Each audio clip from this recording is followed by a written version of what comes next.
السلام علیکم ناظرین، میں ہوں میاں داؤد اور آپ دیکھ رہے ہیں میرا یوٹیوب چینل۔ آج میں آپ کو وہ اصل وجہ بتانے جا رہا ہوں جو اس وقت اے آر وائی نیوز اور پیپلز پارٹی کے درمیان لڑائی ہو رہی ہے، اور پی ٹی آئی جو ہے وہ اے آر وائی کو سپورٹ کر رہی ہے۔ یہ پیپلز پارٹی کو سندھ میں کیوں ٹارگٹ کیا جا رہا ہے، اور میری جو اے آر وائی کے دوستوں سے آف دا ریکارڈ بات ہوئی ہے انہوں نے کس بات کا انکشاف کیا ہے، یہ سب کچھ میں آپ کو اس ویڈیو میں بتاؤں گا۔ اس سے پہلے میں آپ کو تھوڑا سا پس منظر بتا دوں اس لڑائی کا کہ جو اے آر وائی ہے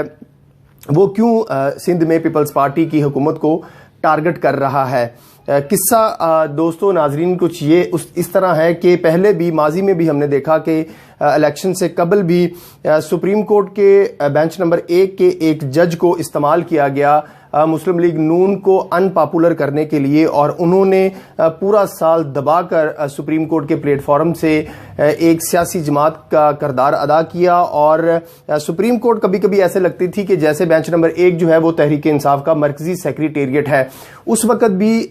سپریم کورٹ کا بینچ نمبر 1 ثاقب نثار صاحب اور جو میڈیا کے کچھ ادارے تھے ان کو باقاعدہ بھرپور انداز میں فنڈنگ کی جا رہی تھی، اور ان کو بھرپور انداز میں مواد فراہم کیا جا رہا تھا اور لائن فراہم کی جا رہی تھی تاکہ آپ پنجاب کے اندر مسلم لیگ نون کو ان پاپولر کریں، تاکہ پی ٹی آئی کو یہاں پر پنجاب کے اندر رستہ فراہم کیا جا سکے۔ لیکن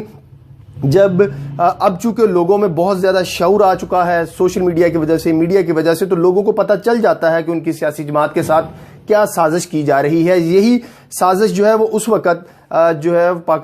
پنجاب کے عوام کو اور پاکستان کے عوام کو سمجھ آ گئی کہ ثاقب نثار جو ہے وہ کٹ پتلی کا کردار ادا کر رہا ہے، اور جو باقی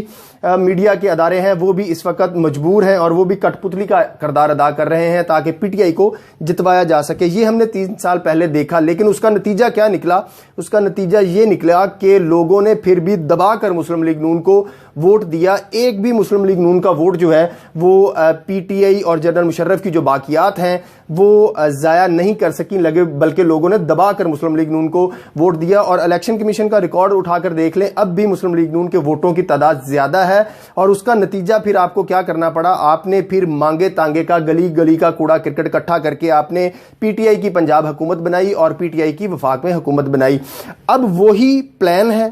جو مسلم لیگ نون کے ساتھ کیا گیا، وہی چیزیں استعمال کی جا رہی ہیں، وہی لائن استعمال کی جا رہی ہے، اور اس مرتبہ ٹارگٹ جو ہے وہ پنجاب نہیں سندھ ہے۔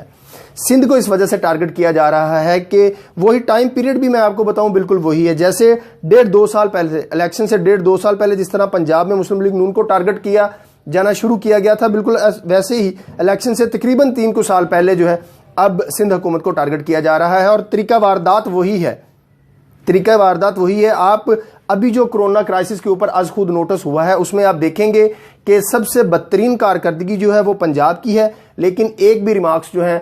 وہ پنجاب حکومت کے خلاف نہیں آتے۔ آپ دیکھیں گے کہ وفاقی حکومت کی بدترین کارکردگی ہے، لیکن آپ ایک بھی ریمارکس نہیں دیکھیں گے کہ وہ وفاقی حکومت کے خلاف آتے دیکھیں۔ آپ دیکھیں گے کہ ڈاکٹر ظفر مرزا کے خلاف ریمارکس تو دیے گئے، اور ایک ریمارکس میں یہ بھی تاثر دیا گیا کہ ہم ان کے خلاف آرڈر پاس کرنے جا رہے ہیں، لیکن آپ دیکھیں گے کہ ٹھیک 24 گھنٹے کے بعد وہ بات غائب کر دی گئی، وہ ایسا کوئی آرڈر پاس نہیں آیا۔ لیکن اس کرونا کرائسس کی سماعت کے دوران ہوتا کیا؟ صرف اور صرف سندھ حکومت کو ٹارگٹ کیا جاتا ہے۔ وہ سندھ حکومت جس کو کرونا کرائسس کے اوپر پوری دنیا اپریشیٹ کر رہی تھی، لیکن جو پاکستان میں سیاسی جماعتوں کے دشمن ہیں، جو جنرل مشرف کی باقیات ہیں، ان کو یہ بات ہضم نہیں ہوئی، اس لیے اب نیا پرانا ڈیزائن طے کیا گیا ہے اور نیا ٹارگٹ جو ہے وہ سندھ حکومت کو رکھا گیا ہے۔ میری جو اے آر وائی کے دوستوں سے بات ہوئی ہے انہوں نے بھی اس بات کی تصدیق کی ہے کہ پی ٹی آئی حکومت کے کہنے کے اوپر اے آر وائی جو ہے وہ پیپلز پارٹی کو ٹارگٹ کر رہا ہے، اور اس کا ثبوت بھی سعید غنی صاحب جو ہیں وہ سامنے لے آئے ہیں۔